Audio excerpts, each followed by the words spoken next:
Hi, hello, నమస్తే. బాగున్నారని అనుకుంటాను. చూడండి, ఇవాళ కందిపప్పు వండుతున్నాను. కందిపప్పు, తోటకూర, మామిడికాయ. చూడండి, ఇగో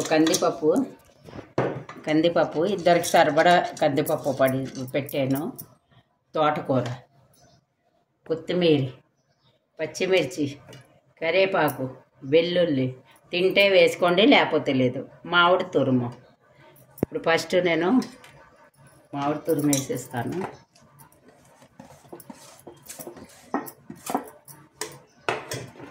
మళ్ళా పచ్చిమిర్చి, కరివేపాకు, ఇది వెల్లుల్లి, కరివేపాకు, కొత్తిమీర.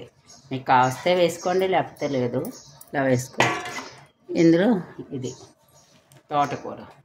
చింతపండు తోటకూరలో వేసుకుంటే పర్వాలేదు, లేకపోతే మామిడికాయ సీజన్ అని మామిడికాయ వేసాను. లేకపోతే చింతపండు వేసుకోవచ్చు, గట్టిగా పప్పు చేసుకోవచ్చు. వేసి ఇక నీళ్ళు సరిపడా నీళ్ళు పోయండి. ఇంకా ములంకాళ్ళు సైడ్లో ఉడికిస్తున్నాను, చూపిస్తాను. రసం వేసి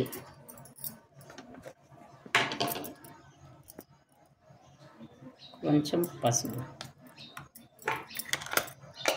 ఇది పొంగకుండా కొంచెం నెయ్యి ఇందులోనే వేయాలి. కొంచెం నెయ్యి.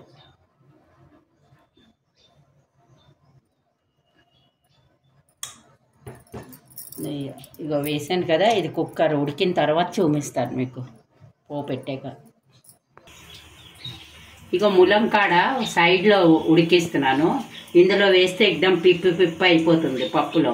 అందుకే ఇది ఉడికించిన తర్వాత పోపడేసి ఇందులో కలిపేస్తాను. చూపిస్తాను ఎలా వేస్తాను.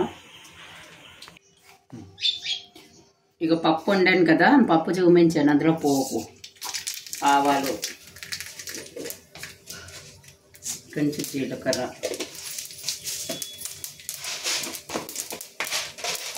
కొంచెం శనగపప్పు,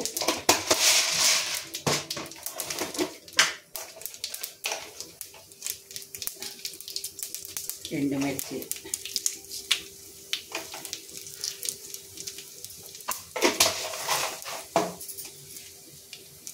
ఇంగువ.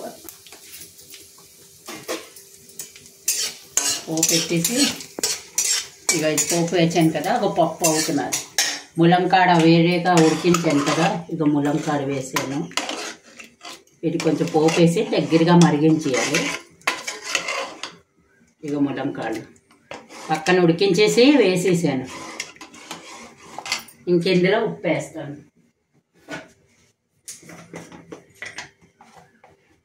ఇక సరిపడా ఉప్పు, తెల్లొప్పు, నల్లొప్పు, ఏ ఉప్పైనా వేసుకోండి.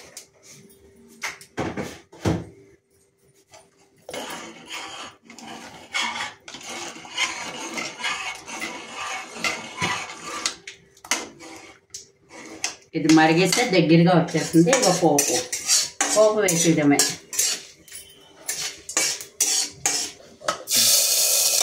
ఇక పోపు వేసి